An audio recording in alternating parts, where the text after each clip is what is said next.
everybody, and welcome back to my channel. And if this is your first time here, hello, welcome. This is Essential Patience and I am Patience.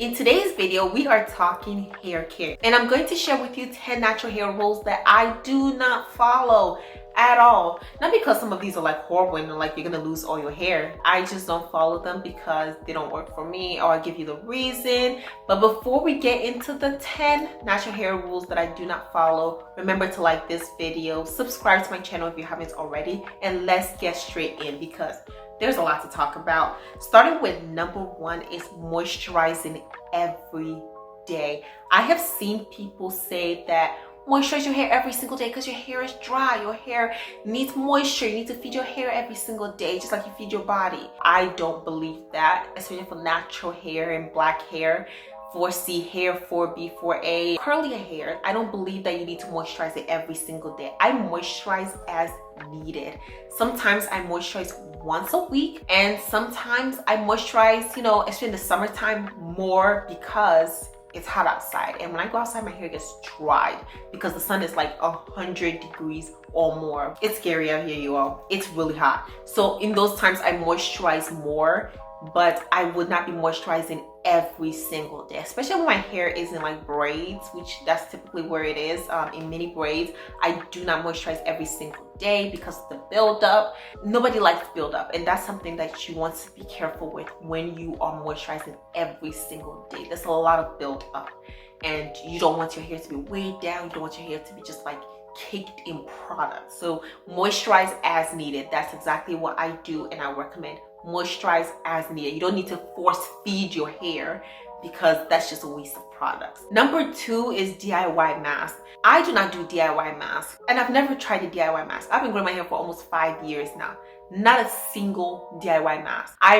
If you've been on this channel, listened to my video on the rise and fall of natural hair movement, you know that I don't like DIY masks. And it's not because they're bad for you. No, I think there's some that will probably be really good and some people who benefit from it. But I think for majority of people, the regular deep conditioner or hair mask you get in the store is just fine. My problem with DIY masks is the fact that they're marketed as cheaper options when they're not. You buy a big thing, at least for me, my deep conditioner is like, what, $7? I buy the big thing of Aussie. It's really like 16 ounces and it lasts me for months. Versus a DIY mask where you're putting in avocado, eggs, mayo, yogurt, like so many other things. Each one you make is probably like $5 and you use it all in one day. You're doing it at least once a month. That's really expensive. So I don't believe they're cheaper options. I think if you want to do them for your own benefit, great, but don't market them to us as cheaper options and just use things that are in your fridge because those food items you're gonna eat anyway. Number three is the condition and deep conditioner on the same day. So I know some people like to do this where they'll shampoo their hair, then they'll condition, and then they will deep condition or do a hair mask or something. If you want to do a hair mask, maybe that's fine, but deep conditioning, conditioning the same day, in my opinion, is not needed. I stopped doing that back like in 2020. I don't do that anymore. When I started my hair journey, I just used to shampoo and then condition. And then like a year in, I started doing hair masks. I will shampoo, then I'll do a hair mask, and I do a conditioner, or maybe conditioner hair mask, whichever it was. But it was just a lot. So I switched the next year to just doing a deep conditioner or a conditioner. Mostly when my hair is out like this and I'm washing it, I would do a deep conditioner. And a lot of time when my hair is in braids, I would do a conditioner. So deep condition when it's out, condition when it's like in braids. And so I also do deep condition if it's in braids, but I do not do both of them on the same day. I feel like it's exhausting. It's not that needed, especially if your hair is like not damaged or anything. And you don't need to do both. Like one or the other is just fine. There are also times that I alternate. So I mean, condition 1 week, deep condition the next. Number four is hot oil treatments every single week. I've seen some people be like, you need hot oil treatments every single week or every other week or every month. I've never done a single hot oil treatment in my life. I'm not saying I'll never do it, but like this whole do it consistently, I think again it's a bit much. I don't think the average person needs hot oil treatment for their hair to be healthy or to grow. I think that rather it's just about your routine. So all these extra steps and all these extra dollars just leaving, it's just consumerism in my opinion. You don't need to do hot oil treatments every single week, every other week, every single month. I feel like if something that you do once in a while, good for you, but you don't need to do it at all in my opinion. I feel like if you're in a good place with your hair, like there's no need to be doing all these extra steps for what. I've never done a hot oil treatment and I don't plan on doing one anytime soon. If I get like a free service, maybe I'll do it. Maybe one day I'll just do it to try it. But I'm not knocking it. I'm just saying I don't think that it's needed, especially on a weekly basis, monthly basis. Very unnecessary in my opinion. Number 5 is oiling the scalp. Now if you've been on my channel, like I'll say, you know that I've talked about this all the time. I don't put anything on my scalp. I used to try and force myself to oil my scalp back when I was starting to grow my hair, and it just used to be such a horrible experience because I would get all this buildup on my scalp and my scalp would like just itch. A few days after washing it, I used to wash my hair every single week, and for some reason trying to like oil my scalp was not doing me any favors. So now I do not oil my scalp. I've not oiled my scalp in years.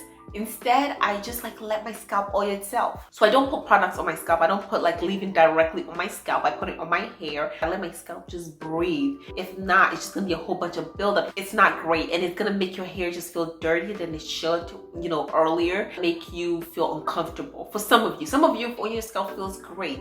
Good for you. But for me, I do not oil my scalp. The only time I might put anything close to oil my scalp is just using very light oil. If I'm like giving myself a scalp massage, and sometimes I don't even use oil, but sometimes I'll get a little bit and I'll just like massage my scalp. But I'm not gonna just like be pouring oil like up and down my scalp and like just clogging it. You just see people do that. It's just like, oh my goodness, I can almost like feel my scalp itch. Next one is trimming your hair every 6 to 8 weeks. I've heard people say this, or trim your hair every like 3 months. I personally trim as needed. I actually just trimmed myself. So I do one professional trim a year. No, typically in December, I'll go to a professional, get a blowout, a silk press, and then they will trim my hair. Also, I sometimes trim on my own. I don't have a regular schedule. When I just see that I need a trim, I need to cut a place, I just cut it. And right now I just like also trimmed. I mean, you can see it's pretty even. So I already cut yesterday, so like the ends are not like the thinnest, it's kind of like the same. But overall, I just don't think everybody needs to be on the same trim schedule because everybody's hair splits, breaks, and does whatever on a different schedule. And I think that you should get proper shares and then just trim as needed. You don't need to do 1 to 2 inches of trim. Also, do not wait forever to get a trim. I'm a big believer in trims. I just think that every 6 to 8 weeks is a bit much. Next is finger detangling just by itself, like using no combs, no tools, no nothing. Okay, so if that works for you, great, especially if you have looser textured hair. I don't have that. I need to use tools, or it just makes the process much simpler because I don't have the entire day. I only typically use tools on wash day, or like maybe once in a while I'm like just detangle my hair on its own. But typically if like I'm just taking out my hair, I wouldn't use a tool. I don't use a comb. Like I didn't use a comb today when I took out my hair. I'm not combing my hair every single day. When I'm washing my hair, I do use a wide tooth comb to go through my hair. When I'm blow drying my hair, which I did for the first time, I blow dry my hair once a year, I definitely go through with a comb. A lot of hair did come out yesterday, and a lot of hair does come out, but it's shedding. Like hair sheds 50 to 100 pieces per day. Shedding is natural. Sometimes when people finger detangle, they don't do it as finely as a comb would, and their hair just ends up tangled. If you can finger detangle only, great for you, but I think that tools are there to help. And as long as you're using a white tooth comb or some type of brush that works for you. I don't use brushes because for some reason, I've not found a brush that really works for me. Like white tooth combs have worked for me for years. And as you can see, it did not stifle my hair growth. Number 8 is detoxing the hair and scalp. I hear a lot of pseudosciences all the time, But as an engineer, I have been taught in school and in the real working world that you need data to back up what you have to say. We just don't take people saying stuff and the stores being trust me bro to be like, oh, let me do this. With overconsumerism, we're in a part where people want to sell you products, like tons and tons and tons of products. So the more they can get you to believe certain things, the more they can sell your products. That's where the whole detoxing your scalp, your hair comes in. If you're washing your hair, you're cleaning your scalp. If it's something that you do once in a while that makes you feel better, good. But to add it to your everyday routine or every week or every month routine, in my opinion, is too much. Being exposed to too many products, the whole detox, like that has to be the word of the century. Detoxing. I know people are like, there are chemicals in the air, there are chemicals in this, but are you going to detox your eyeballs? Like, are you going to detox every single thing? No, like it's, come on you all. When you hear stuff like this, where is the source? Look for reputable sources and data that proves that for some reason, whatever it is, you need to detox your hair. Ask your doctor, a trained professional who's gone to medical school, do I need to detox my hair, my scalp? And if they say yes, you know what, go with the advice. But for the rest of us that we've talked to somebody like no, because it's not something the average person has to ever do. I don't believe there's any way that you have to detox your scalp. Get that proper information from a professional and follow the instructions. Like this whole wellness community, this whole detoxing supplements, like it's getting way too much, and I've not seen any reputable sources or any reputable professional, medical professional talk about the importance of detoxing your scalp and your hair. Now, if something substantial comes in, like I'm always open-minded to new information. So if something comes in that's like, yes, you need to do it for some reason, do this, okay, like we can look at the sources, and if it's reputable, we'll follow through. But until then, absolutely not. You are not getting my money on a detox cream or whatever. Number 9 is something that I've heard, which is blow drying your hair every time you wash, or at least once every 2 weeks. I heard somebody talk about if you don't blow dry your hair or heat dry it, you're going to cause mold and all this. I was like, seriously, what did the world do before blow dryers? Like, how did people 200, 300, 400, 500,000 years ago, how did they dry their hair without blow dryers? I will not be blow drying my hair every 2 weeks. Last time I blow dried my hair, which is this time, yesterday, it took me so long. I was like, oh my goodness, I forgot how long it took. I'm not a professional, like an expert on blow drying, so it probably takes me longer than it should. We know this stuff. You don't need to blow dry your hair every single time you wash it. I personally like to blow dry my hair once a year. It might be more, who knows, maybe there'll be a day where I'll change it to more times. But currently, that one time I use heat, and in December I get a silk press. So those are the only 2 times a year I've now, in more recent years, been using heat. I've just been letting it go, and I've seen I thrive. And last but absolutely not the least is avoiding every single ingredient under the sun. Are we tired? Because I am. Like, I'm tired of all of this. There's just so much things to avoid. And of course, as a person who studied, chemistry and know a lot about chemicals, there are a lot of dangerous things out here. But is it just me, or is there like this new ingredient every single time? It's like avoid. The most hypocritical part for me is when I see somebody who say use this relaxer, they talk about avoid sulfates. It's like you put harsh chemicals that sometimes include sulfates into your hair every few months to relax it, but then you want us to avoid sulfates. Now, I personally don't use a lot of sulfates in my hair products anyway, and I'm really conscious about the ingredients. However, every ingredient is not bad. And again, I think this is where you take in personal responsibility to do our own research and figure out what we want and what is best for us and what does the data say. Don't just take because somebody said avoid this, avoid that, avoid this. There is somebody who talked about why they don't drink water. Are you gonna avoid water now? So I am personally not following the rules of every single ingredient you should follow. Instead, I do my own research and see what works best for me. And if I do see